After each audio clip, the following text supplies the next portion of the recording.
Alderman Fleming, you brought up some very important points at the meeting today. It was an emergency meeting on minimum wage. Our Mayor Haggerty, he really, was just wanting to give everyone a voice.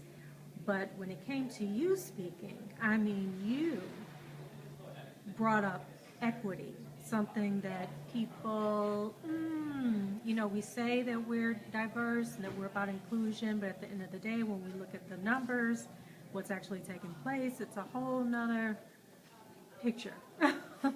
So can you talk to the people about, briefly what you went over in the meeting today and what's coming up so that people can get involved so we don't have to get down to the last hour and people rushing all of a sudden to participate?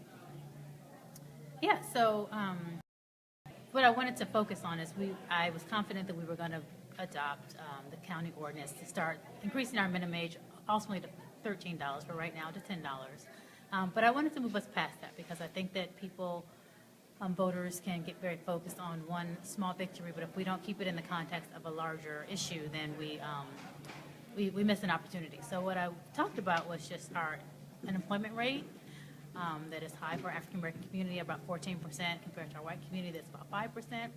And then the amount of people who live in our city without health care, the amount of people who live in our city who make under $32,000 a year. And we need to look at that as a city, and if we're going to do that, then I'm a firm believer looking at equity, because then you examine why people don't have what they need, and we as a city can use resources to support that. So we are going to be presented with kind of an equity plan and some thoughts on July 10th at 5 o'clock at our Human Services meeting by our newly hired Equity Empowerment Coordinator. And so I think if people really want to look past the minimum wage a little bit, we need to start there. We need to come here where Dr. Ephraim's going to present. Human Services, which I sit on, will be able to give some feedback to that. But we need the community to give feedback, because I don't want us to adopt a plan that's really not going to be effective. I have not seen Dr. Ephraim's plan yet, but I want us to really give some voice to what is going to matter. It's going to look at where we allocate money, the ordinances we pass, and so on and so forth. And then after that meeting, so maybe about 7 o'clock, we'll start talking about our budget numbers for 2018. So we assume we're going to have some less money in some places because of state government. And so we need to be really diligent about how we spend that money and what impact that's going to have on the residents, particularly our vulnerable residents. And it's going to be easy to make decisions either based on the loudest voice in the room or kind of what we've historically done. But if we look at the way things kind of pan out in Evanston, we know that we can't continue to do what we historically have done. But that is going to involve, I have one voice on City Council, but that's going to involve the community really coming out and paying attention.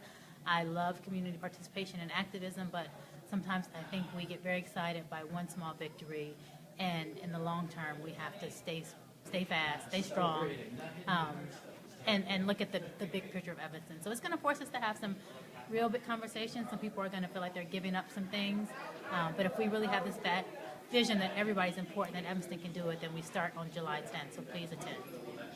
Yes, people, please attend. Get involved now.